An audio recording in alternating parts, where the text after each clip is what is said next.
Hi, I'm Andrew Geisler, and you're listening to Mike Delivers with Mike Bisaglia. Mike is my brother-in-law, and we have a long history of drinking stiff Tanqueray and tonics while obsessing over Mario 2 and calling out obscure NFL quarterback names when we beat a level. Elvis Gerback. Also, Mike's niece Sadie wants to say hi. Sadie, can you say hi? Can you say hi? Sadie, say hi. Hello. Need more Mike Delivers? Head over to patreon.com or download the Patreon app and type in Mike Delivers. Get a full catalog of bonus podcasts like the one time Mike crashed his wife's 2007 Toyota RAV4, behind-the-scenes videos, and more food reviews. Go to Patreon and check it out now. My name is Mike Bisaglia. I'm 37 years old, and I use the Lawnmower 3.0. Use my promo code Mike Delivers, all one word, and you can get 20% off plus free shipping on your own Lawnmower 3.0. What is the Lawnmower 3.0? It is an electric trimmer that cleans your ball hair. I recommend it, I use it, and it's helped my life tremendously. As a 37-year-old that's feeling bad about himself because he turned 37 and the age has turned a corner, the best thing I have going for me right now is the Lawnmower 3.0. Use my promo code Mike Delivers, all one word, you get 20% off. You can even have mine. You can have my used lawnmower 3.0.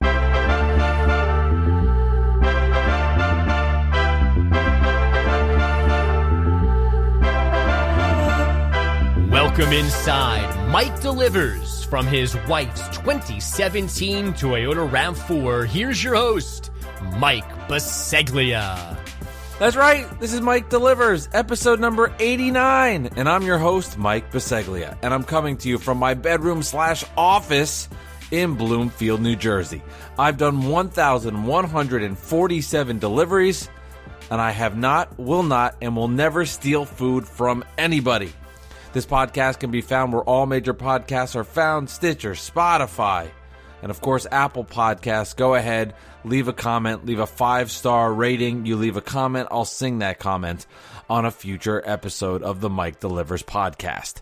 Not coming to you from my wife's 2017 Toyota RAV4 right now, but I do kind of have a story from the road, which I'll address in a matter of moments. Also, I want to get into on this episode, this article came out about this man named Sam Lyon. He's 26 years old. He lives in Salem, Oregon, and he's on pace to make over $100,000 in a year doing Uber Eats. I've had a lot of people reach out to tell me about this, so I figured I should address it on the podcast and get into if that is something that's really possible, how he's doing it. I've tried to reach out to get him on the podcast.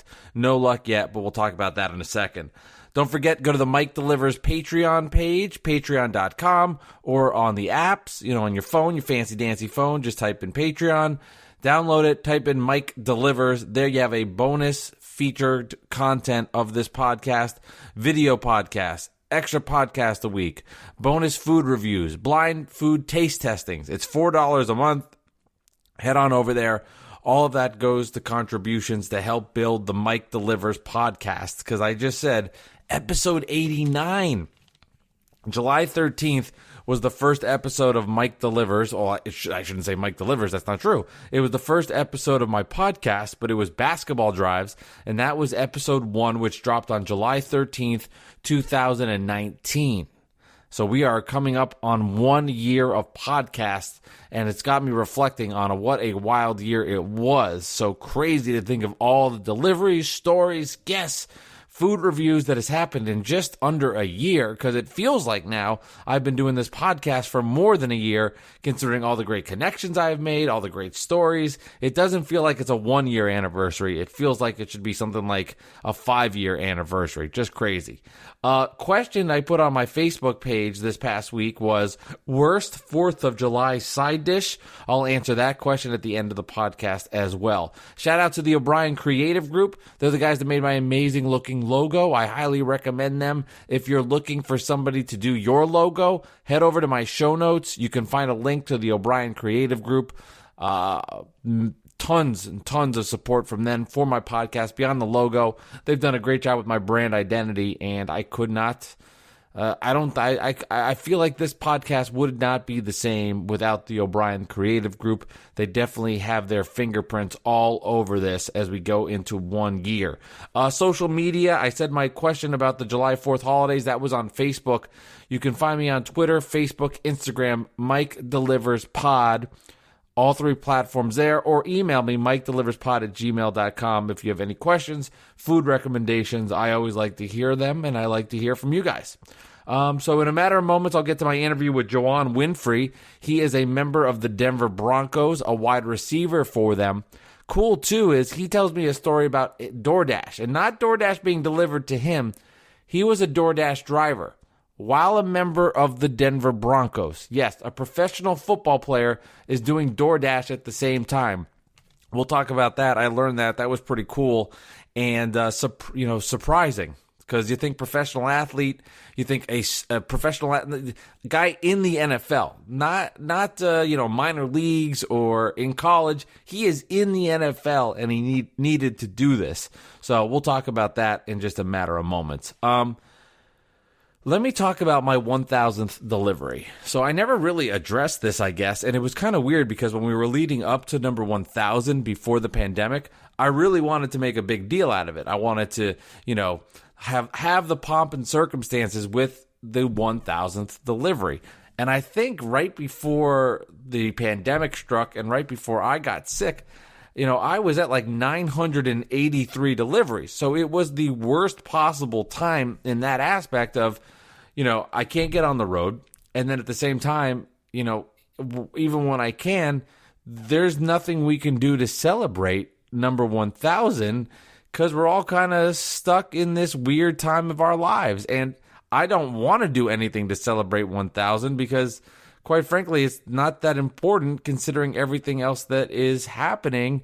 And it just is what it is. If the biggest, for me, the biggest problem is I can't be doing a big celebration about my 1,000th delivery as an Uber Eats driver, that's really not that big of a deal. I know the impact that this has had on the economy, on people's lives. So with all that, I was like, who gives a flying fuck if I don't get to talk about my 1,000th delivery? And I know originally my dad and we had talked about having some fun, doing like a live show, getting all the cast of characters to chime in and talk about it. And it was going to be great. But, this happened. So we got to adjust. We changed the podcast a little bit. We had a lot of great interviews and guests come on. And that's what it was, which is all good. But I do feel like I have an obligation to talk about the 1,000th delivery just because it was number 1,000 and I should tell the people where it was, what happened, and it's pretty standard for today's times now in the pandemic. So my 1,000th delivery was to the Noches de Colombia in Montclair, New Jersey, a Colombian restaurant, and it was a double order. You stand in line outside of the restaurant, mask and gloves on, wait until your turn, go inside the restaurant. There's a glass divider. You get the food, and then you mosey on off, and you deliver the food. It was a 2-part order. The first part was, I remember specifically 2 giant sodas were in there. And then the second order I picked up for this double order for number 1,000 was a massive, massive order. So, pretty standard. One person tipped, the other didn't. Oh, well. But if this was the normal times, I would have made sure, like I did for number 500 at my guys at the Grass Stuff Fed Burger in Montclair. I took photos in the restaurant. I asked the person that I dropped off that food for number 500 if she would take a photo with me. She declined. But for 1,000, I wasn't. You can't do any of that. You picked up the food, you dropped it off, and you moved on. So no photos from the restaurant, no photos with the people that I dropped the food off. And that was it. So number 1,000, just a standard order from Noches de Colombia, a double. One person tipped, the other person did not, and that was it. And I know it's kind of an anticlimactic story, and there's no big payoff, and there's no talking about, and then number 1,000, the person came out, and she took her shoe, and she threw it at my head, and said, the food is late. How could you do that? There's no story like that, or I dropped it off, and it was for somebody that was actually in a swimming pool, and this person said, I need you to take off your clothes and swim to me the food, and make sure you're only in your underwear. Nah, nothing like that, nothing crazy. Or, I had to drop it off at a zoo, and it just so happens I had to go through the lion cages and make sure I could get around the lions and drop off this cheeseburger. No, nothing like that. So 1,000 was pretty low key, no pomp and circumstance, as I mentioned, but I did want to tell people that 1,000 did happen. Also, I want to address this $100,000 per year idea for an Uber Eats driver. His name's Sam Lyon, and he is in Salem, Oregon. And he's 26 years old. He lost his job, and he went out, and he had this great idea to put on TikTok his delivery orders and document his success on the road. And his plan was to make $8,000 in a month. And he had goals that he set out, and he documented it on TikTok, and he showed his drives, he showed his deliveries, and it gained a lot of success. Great idea. I emailed Sam. I want to have him on the podcast. I want to talk about this. But he is doing an insane amount of deliveries. So he is on pace to make over $100,000.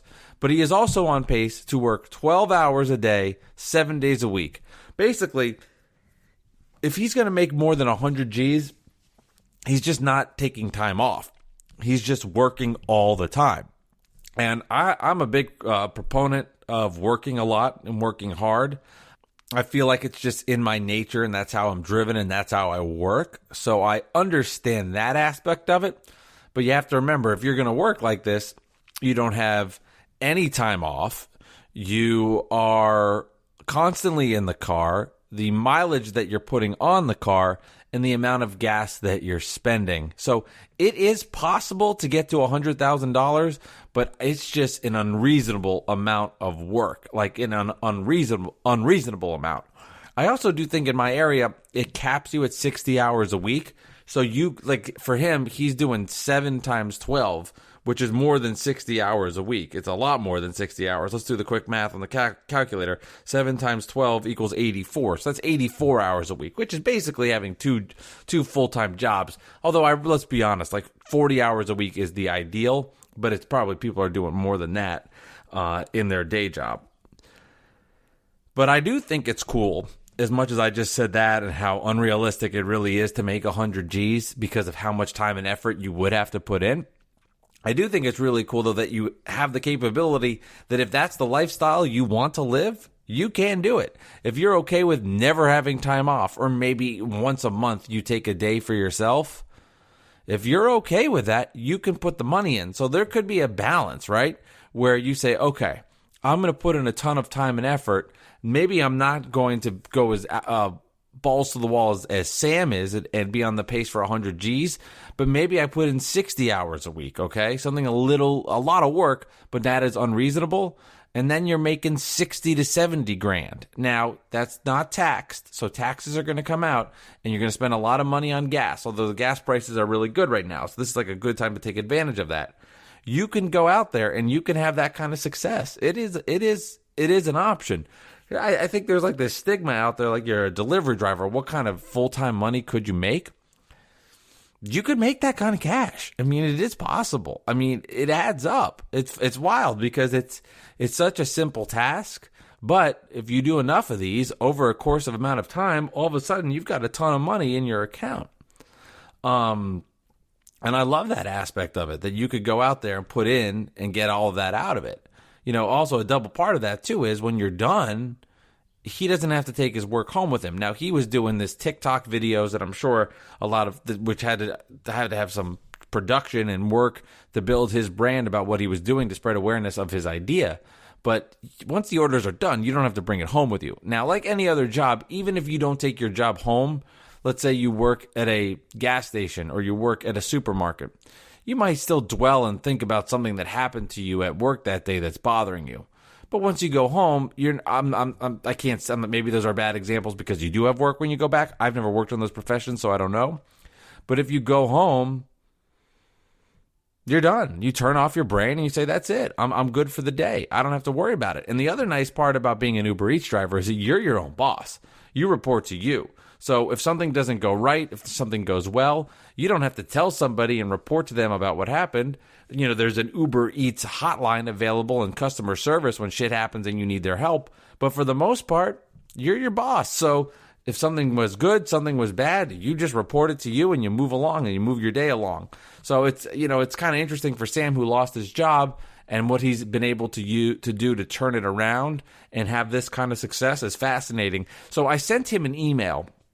I found his Gmail account and I sent him an email.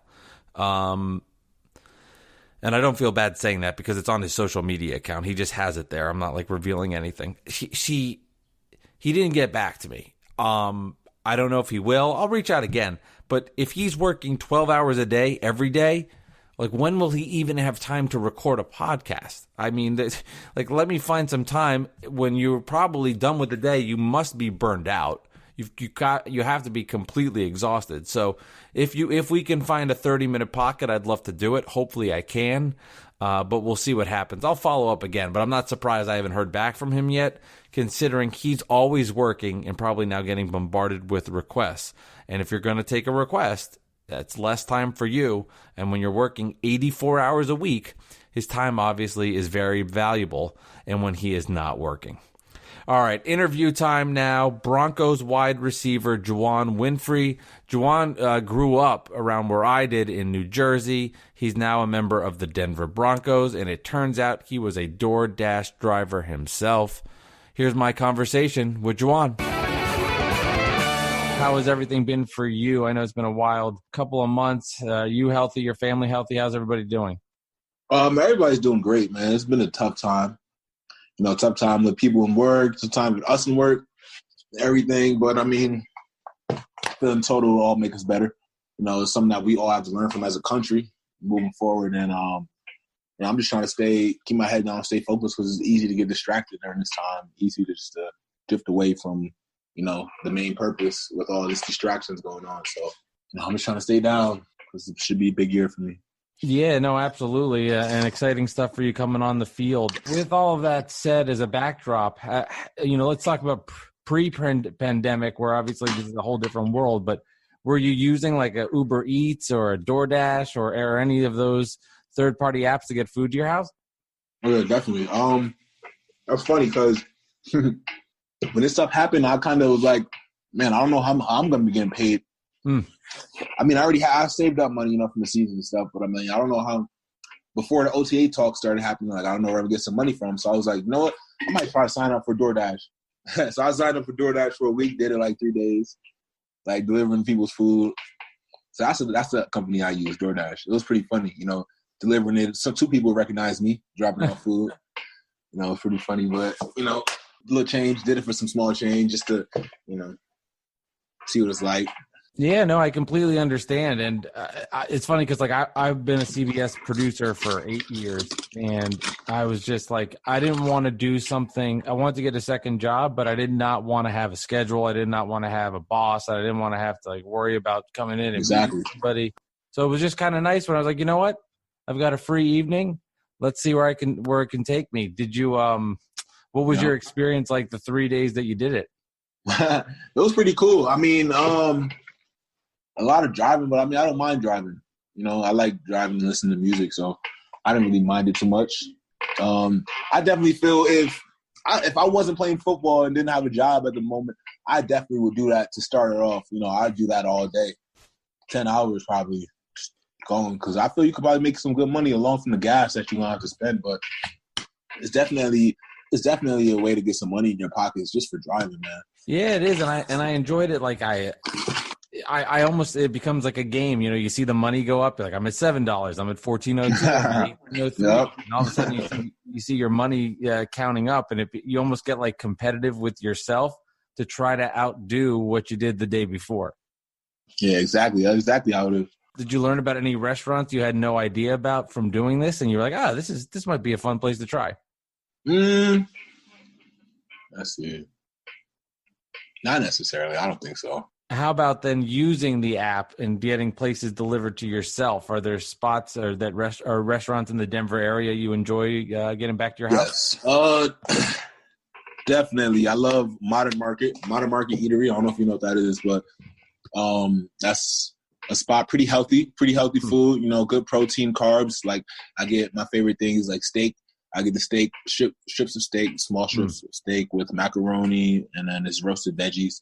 This is gluten-free mac, roasted veggies, and some other quinoa and some other rice stuff. So that's probably my go-to. We're doing DoorDash. What else? I like breakfast too. So I might order some breakfast. The French press out here, do DoorDash. Those are pretty much my go-tos from quarantine, I'd say. I guess for you, and obviously, with your profession in football and you having to stay healthy and staying in shape and training and making sure that, everything is perfect so you get on the field so you can perform as best as you can. Let's just say calories didn't matter and health didn't matter. And you're like, you know what, today I'm going to a spot where I know this is not the best thing for me, but I don't care.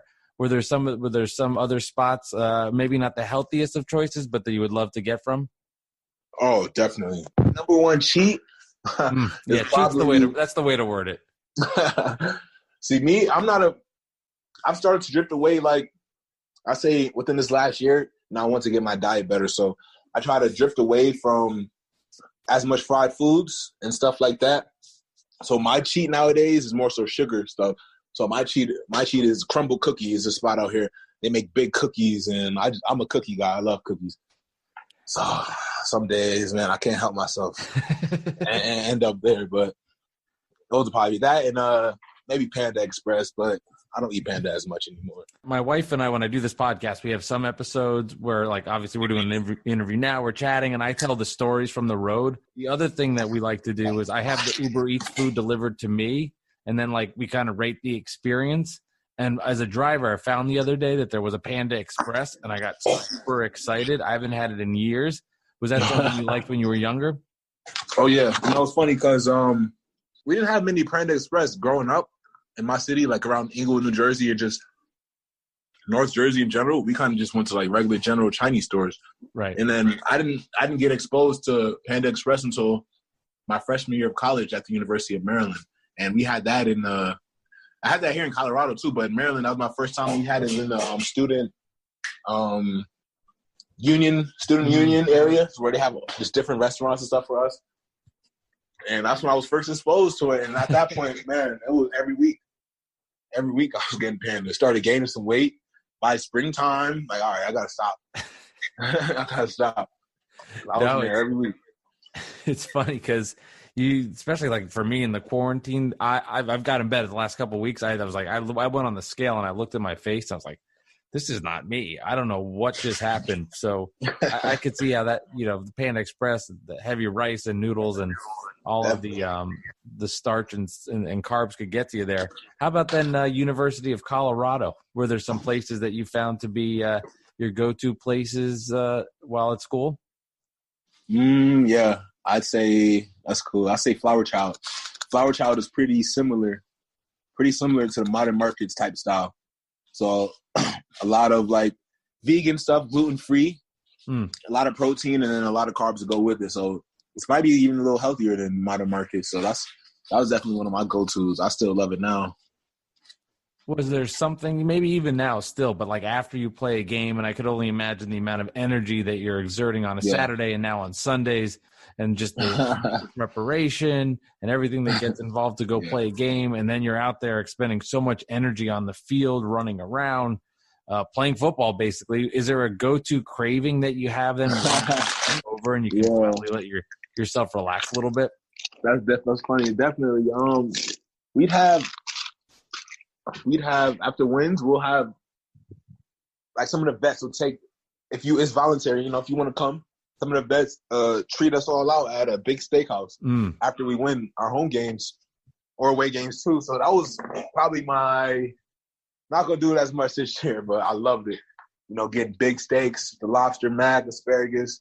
That was definitely, I had that probably weekends after a game or something. I've had that this past season at least 4 times, 4 games. I've had a nice big steak. stuff like that. I mean, I can imagine there's not a better feeling after a win on Sunday, good game you played, and then if you can finally, that you have like at least a day to rest and relax and just let yourself unwind with that meal. I guess an important question is when you have your steak, is it medium rare, medium, well done? How do you enjoy your steak? Medium well. Little pink in there, but more so cooked. I'm a medium rare guy. If I see the medium well, that gives me anxiety just thinking about it. Nah, man. I like it cooked, man. No, I understand. There's no right or wrong answer. What about how about on the flights? What's that experience like? Let's say after win or loss, when you're traveling all the way back to the West Coast and you played in the East Coast. What are some of those meals like on a flight with an NFL football team? That's a good question because it's pretty similar to college in a way. At least my University of Maryland and I think Colorado too. I forgot what we ate, but on the way there we'll get once we enter the plane, you got Chick-fil-A sandwiches, you got chips to choose out of, fruit, Gatorade's water. That's kind of the way there. And then on the way back, depends on how late the game is. Mm-hmm. So we'll have a meal after the game waiting for us. So after everybody showers up, after the game in the locker room, once you get out of the locker room, there'll be a table. There'll be a table with different foods. Some days it's Mexican food like burritos. Some days it's pizza, sandwiches, kind of rotates. And then you got that. And then when you go on a plane, then we have our own little meals. So it's like those meals are real similar to – we fly United. So those meals are kind of what it's like being in the first class. And if you're in first class, ever fly United, they offer you the food list, complimentary. Some days it's like steak. Some days we have steak on there with, macaroni, stuff like that. Some days it's baked chicken, stuff like that. But that's basically the general overview. I don't see. This has always intrigued me. Like especially with a football team, you have so many guys on the plane and the coaching staff. How such good food? Like how is it? Because it can't be cooked on a plane. Like how is it? Do you have any idea how this works? Like this intrigues my mind. How you could get some delicious food boarded on an airplane. Like to me, I'm like this doesn't make sense. Yeah, I don't know. I think they have a little oven back there or something. They don't have a microwave, they said. So I guess all their stuff is pre-cooked already. But they know to bring the right stuff when we hop on the plane. So I'm glad about that. How about appetite? Win, loss, does your appetite change based on how the day and the game went?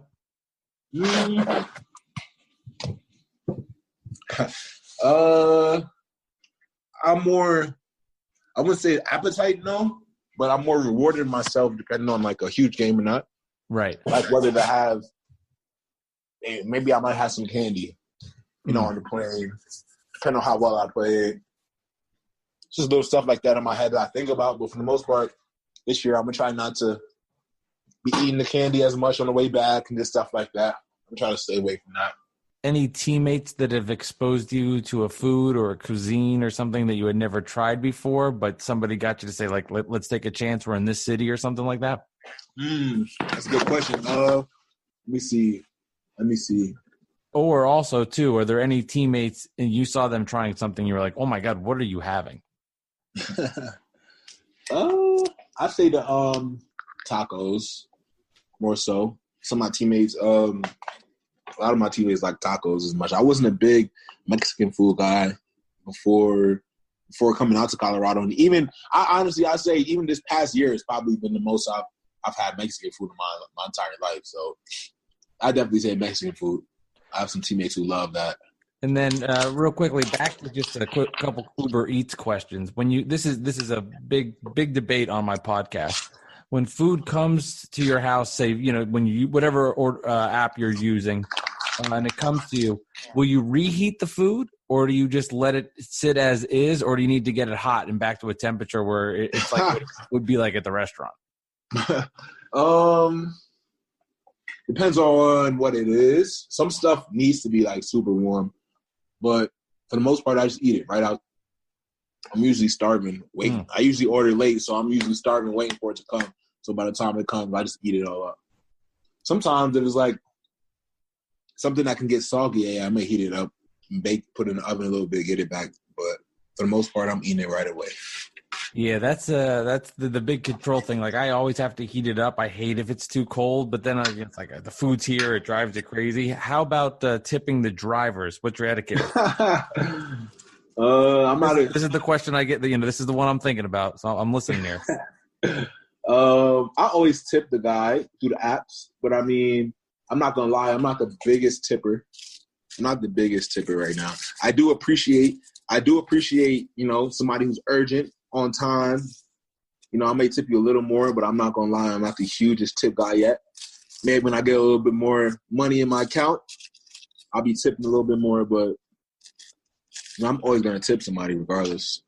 Yeah, no, I understand. This doing this now because I've been a driver for a year.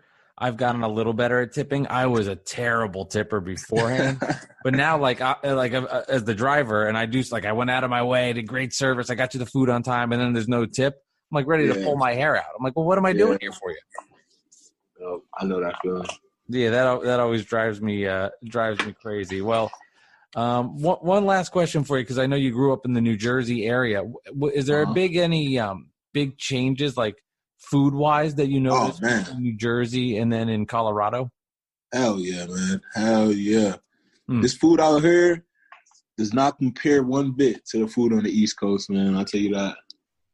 I feel that food on the East Coast is just way more diverse. Right. You just have a lot of different people coming from a whole lot of places. So the opportunity, you just have a lot of options. The options are just different, compared to out here. The options are a little slimmer more out here, and just the taste. But I mean, the food out here is not bad. It's just, you go home, you get way more variety. I got a lot of I love Jamaican food. I'll go home, get some Jamaican food, some soul food, like macaroni, fried chicken, stuff like collard greens, stuff like that. Out here, you don't find that as much. I think from doing Uber Eats in New Jersey, the amount of different types of restaurants that I have found from all different cuisines, all different cultures, that's one thing I love about being here. I'm like, hey, you know what? I just found this Portuguese restaurant in the middle of New Jersey I never heard about. I can go and try it. That's a great point. Then how about, maybe I know the answer. Have you seen a big difference in the pizza game? Oh, yeah. But I mean, I do have some good spots out here. I do I'm a big pizza guy. I don't eat it as much anymore with my diet, but I definitely have it at least once, twice a month. And I say that there's some spots out here that are like New York style pizza. That's the goal. They're from New York, so they try to keep it like New York. So I appreciate that, and it's pretty good. But definitely East Coast pizza is better. But they try out here. They try. That's all you could ask for. Well, Juwann, it's been a blast talking about food with you. I'll be rooting for you on the field this year with the Broncos. I got two last questions for you that I go to all my guests. I just asked you completely honest. Number one, what's the best thing you ate in the last 7 days from when we're recording this right now? Best thing, perfect. There were some pork wings. I had some pork wings that I got from Denver Whiskey Foxtrot. I don't know if you heard of that, Denver Whiskey Foxtrot. But it's kind of like a bar type style restaurant, and they have these wings. They're fire. Well, it's pork wings, so it's not even it's not chicken, but it tastes like it's like Asian flavor type style. Has like that type of gives that type of vibe, like you're at a Chinese food restaurant type. So I love Chinese food. That's probably Chinese might be my favorite food. So I'll say that. We share that in common. That's mine. That's my go-to. I had a good day. I had a bad day. I'm feeling depressed. I'm feeling happy. I was like, let me just overspend money. That's like I had a spending problem on Chinese food early on in my life. I understand that love. Yeah, I love Chinese. Man. And then the final question for you. I asked this to everybody on the podcast. 6 months from now, we'll imagine it's a world with quarantines are gone and we can be everybody's safe. And you're getting married and you're sending out your wedding invitations. Are you inviting me to your wedding? Oh man, definitely. Well, thank you, Juwann. I appreciate you coming on the podcast. That was fun. No problem. Thank you. All right, thank you to Juwann Winfree for joining the Mike Delivers podcast. Crazy to think he was a DoorDash driver for three whole days while still a member of the Denver Broncos, and also his love of Chinese food. That's right up there for me as well. I am a huge fan of Chinese food. It is It's one of my favorites. As I addressed with him, it's a big one for me, and I love it. Okay, the question I put on Facebook this week was worst 4th of July side dishes. Still feel free to head over to my Facebook page, and you can leave a note there. Luke Ned Carney says mac and cheese. Sarah Doney says, and I apologize if I'm saying your last name, the one with the marshmallows and the name escapes me. Amanda Chen, then with the assist, says ambrosia salad. Jessica Geisler Biseglia says potato salad with mayo, got 3 likes. Sean Marash responded to Jessica Geisler Biseglia and wrote, bingo. Taylor C. Crispin said, I'm spending the 4th with my Filipino in-laws, so it will probably be something like tripe. Rose Geisler then responds, it says, tripe is honestly the most terrifying food on the planet. A lot of GIFs back and forth with Rose Geisler, Leon Oliver, as they are realizing they don't like that food. Another one from Rose said deviled egg and had the egg emoji, which was cool. Ray Chen said coleslaw. Brendan White, blast from the past from high school, he wrote macaroni salad. Tom Geisler said coleslaw. Funniest answer of the day goes to John Sharrow, who said white wine, monsters, hashtag Cabernet all day. John Angotti, potato salad with raw onion. Judith Coleman with little baked beans. Episode 90 drops on Thursday. My wife and I try Red Lobster, and we get the pizza from there. The lobster pizza from Red Lobster. You don't want to miss that episode. Episode 90 drops on Thursday. Crazy, man. Episode 100 is coming. Also, 1-year anniversary. I've got a special video I'm going to put out on social media. I'll show everybody as a way just to recap the last year of the Mike Delivers podcast, and maybe we'll find a fun way to celebrate this 1-year anniversary. I want to thank everybody involved in this episode. Juwann Winfree from the Denver Broncos for coming on the Mike Delivers podcast. Of course, the Orion Creative Group. Check out my Patreon page, Mike Delivers Pod. Social media at Mike Delivers Pod on all platforms, and this podcast would not be the same without the music you hear right now. That's from Beautiful Noise. Thank you to the Beautiful Noise for the great soundtrack to the Mike Delivers podcast. This has been episode 89. We'll see you next time. We'll see you Thursday, or if you're listening to this the next time you hit record and download, we'll see you next time for episode number 90.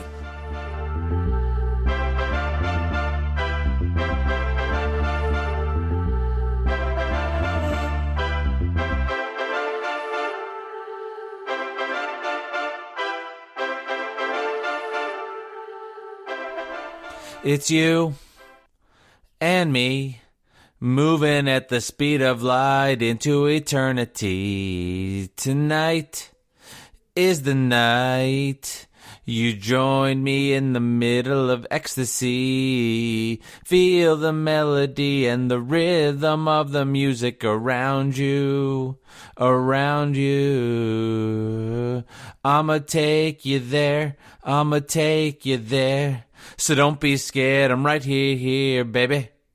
We can go anywhere, go anywhere. But it's your chance, take my hand, come with me. It's like I've waited my whole life for this one night. It's gonna be me and you in the dance floor, 'cause we've only got one night. Double your pleasure, double your fun, and dance for it, ever, for it.